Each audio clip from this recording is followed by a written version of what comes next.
This section right here, we're going to be talking about installing PHP and a little bit about what PHP is. You okay over there, Adam? I'm doing so great. What is PHP? Okay, we'll start that out by turning it over to Logan. Logan, why don't you take a second and tell everybody what PHP is? PHP is a server-side scripting language. What that means is, before you saw how you could set up Apache to respond to a web page request, so your browser told Apache that it wanted a page, Apache just found the page and gave it back to your browser. That was it. Now, if you have a PHP script, first you configure Apache, tell it what extension a PHP script will have. So then, when a browser requests a PHP script, Apache sends that script to the PHP parser, so that. And the parser is what actually goes through the entire file, finding anything that's inside of PHP tags, and then running it. It's an interpreter. It can read any PHP code inside those tags, and it'll generate any output from those tags if there was going to be output, or just run what code. It doesn't necessarily have to generate output. But once it's done and finishes interpreting all the PHP, it has a straight HTML file that it sends back to Apache, and Apache sends that to your browser. So hold on. Can you be my interpreter? Can you put that in critter terms? I was gonna say, Adam, tell us what he just said. Yeah, I just had to check out to make sure I wasn't bleeding out of the ears. So it's I'm thinking what he just said is that Yeah. Is it Yeah, I can understand the interpreting part where it looks at it and anything that's in the code, it like cross references. So it talks to the server. Well, you can almost think of it. It's a PHP. First of all, is a server-side scripting language. Right. Okay. What does that mean? It means that as a developer developing a web page, you're going to write in PHP code or scripting code into your web page, and you're going to use special PHP tags to designate that this section is PHP code. So far, so good. We'll get into the tags a little bit later on. Oh, no, that actually makes sense. Then we're going to name our web page with a special sort of extension like PHP. Okay, so you could call it index.php if you wanted to. Now, as Logan just said a second ago, which, Logan, I thought your description was excellent. It was a very good description. I was right there with it, but the other two were dying. But what happens is, then when you request this file from your browser, with your browser from the server, the web server, or Apache in this case, sees that the file has a .php extension and says, whoa, we got to hand this off to the PHP engine, okay? Or the parser, as Logan was talking about a second ago. Then it hands it off to the PHP engine, which then begins to interpret what the code inside, in other words, the PHP code, what it's saying to do. Okay. Get the date, connect with the database, whatever. Right. But all of this is happening at the server. Okay. So here you are, you're sitting at home, and you just asked for a PHP page, and you're sitting there, and you're waiting, and on the other end, the web server saw there's PHP in it, or they had a PHP extension, handed it off to the PHP engine, and PHP engine's like, okay, we're going through, we're doing this, we're doing that, we're doing this, does everything that you tell it to inside the scripting code, and as Logan says, delivers a web page back, okay? This is what gets sent back to the browser, so you see the results. Oh. So it's not something, PHP, a lot of people get this confused, a lot of people that are new to this. PHP is not something that's client-side. Anytime you hear somebody say something that's client-side, that means your side. In other words, when you're sitting there looking at a web page that has a button on it and you click that button and it does something, that is client side unless it calls the web server again asking for something else. Then it becomes server side. So in other words, all right, hang on, I don't want to get you confused here. No, that's But there are, like if you click a button and it makes a little dialog box pop up that says, "Hi Adam, how you doing?" That's a client side operation. The server didn't do anything to interact to make this script do that. It's almost like it's like some sort of JavaScript or something that you have as client side.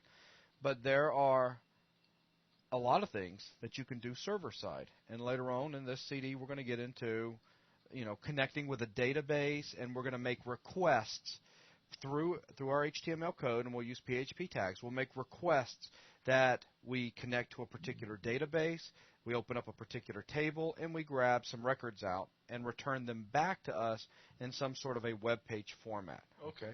So PHP, in its simplest form, is just an interpreter that's sitting on the server that is handed code from the web browser, or excuse me, from the web server, and it does its little thing. It runs that code or executes it, interprets it line by line, and gives a result back so that it is then sent back to the browser. Is this? Yes, that's it. That's easy to understand. Does that make sense a little bit better? Oh yeah, Mm-hmm. yeah. You sure? Okay. No, that makes perfect sense. Okay, just making sure. Wow. So first of all, the installation, again, we're doing this on a Windows 2000 system. So how do we go about getting PHP files, and how do we go about setting it up so that they actually interact with Apache? In this section right here, we're going to look at the actual installation of PHP, and in the next section, we're going to take a look at how we configure Apache to work with PHP. So let's go ahead and come in here, and I'm going to open up a browser. And we'll just jump on over here to www.php.net. Okay, so here we are on php.net. Now, right now this page is cached on my local hard drive, so it popped up really fast. Tonight, their website's been running just a little bit slow. Okay, they've got a new release that was just recently put out just a couple days ago, PHP 4.2.1, and there's probably about 10 million people currently trying to get it. So we're just going to say that's the reason why we are crawling. But when you come into the PHP page, okay, this is their homepage, you'll find a lot of really good information about PHP. I mean, there's documentation. They have contests on coding contests. I mean, there's just a lot of really good stuff. What is it? You know, just in case you're totally lost, you ended up here by accident, who knows? But a lot of really good stuff. To start out with, though, we need to actually get the file to do the installation. And you can just come over here and you'll find downloads. And you can click downloads. And if this doesn't click over real quick, I've already got a page up with the downloads section on it, which it looks like it's going to make us wait. So I'll just go ahead and stop it and minimize this browser. And let's pretend that we just got to the downloads page. So we're now at the downloads page. Latest version of PHP. Complete source code. Logan, tell us about this. If you want to go in there and rewrite part of PHP yourself, you'll need the source code. So it is open source, right? Yes, PHP is completely open source. Which is absolutely awesome, right? Oh, yes. I mean, that means you can go in there and add your own functionality if you need to. So you can manipulate it any way you want to? Yeah, internally. You could go in there and rewrite PHP completely if you wanted to. Absolutely. Awesome. So it's like they give you... Never mind, that's a bad example. I was going to give an example, but then everybody would have went, huh? And it wouldn't be worth that extra few minutes. So right now, again, just like we saw with Apache, we have two different things that we can choose from download. We've got the source, and we have binaries, okay? Again, beginner CD, and what we're looking for are the actual binaries, as Adam said earlier, the ones and zeros that are compiled in machine language to talk directly with the machine. That is exactly what I said. Word for word. Exactly. So this is just for anybody who skipped the Apache section. Oh, yeah. Okay. I know. You're so slick with this stuff, man. So, so anyways, there's the complete source with our links that we can download.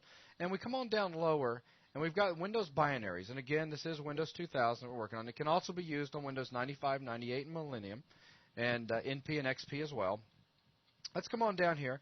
We've got two different ones that we can choose from. We've got PHP 4.2.1, the zip package, and we have PHP 4.2.1 installer. Logan, tell us the difference.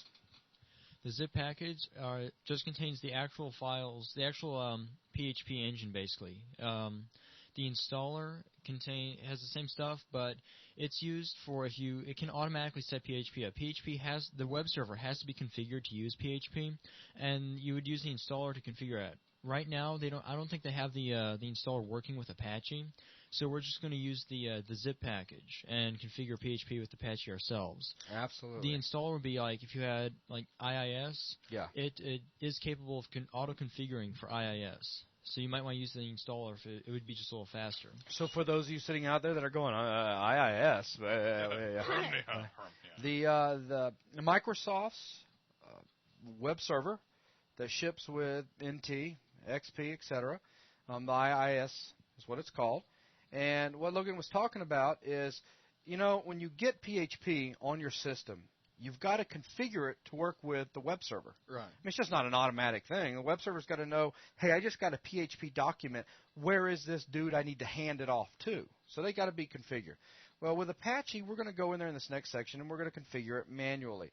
But with the installer, they've got it set up so that working with the IIS web server, Microsoft's web server, that it'll go in there and actually make the configurations for you. It's an automatic thing, okay? You know, so you use the installer, boom, it installs the files, goes in, makes the proper configurations, and the two are ready to talk, okay? What we're going to do, though, is we're going to come in here, and we're going to download the actual zip package, which, like Logan says, contains all of the different files required for PHP. And all we have to really do is just unzip them to a specific area, and we're ready to go. Well, after we configure it, of course, but there's no install or setup.exe that we'll actually be executing.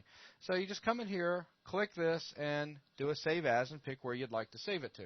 Now, of course, we've already got the file. Let's just bring it on over here onto our little desktop. We've already got the file downloaded, so there it is, PHP 4.2. .1 win32.zip. So there we are again with another win32 file. So we'll go ahead and open up the zip file. And now you'll notice if we go ahead and take a look all the way over here to the right that we do have a path. Okay, so we got all the proper paths. And so we'll go ahead and just extract this out again to our K drive. So I'll simply come over here to extract. And we'll come on down and select the root of K, which is going to be this drive right here.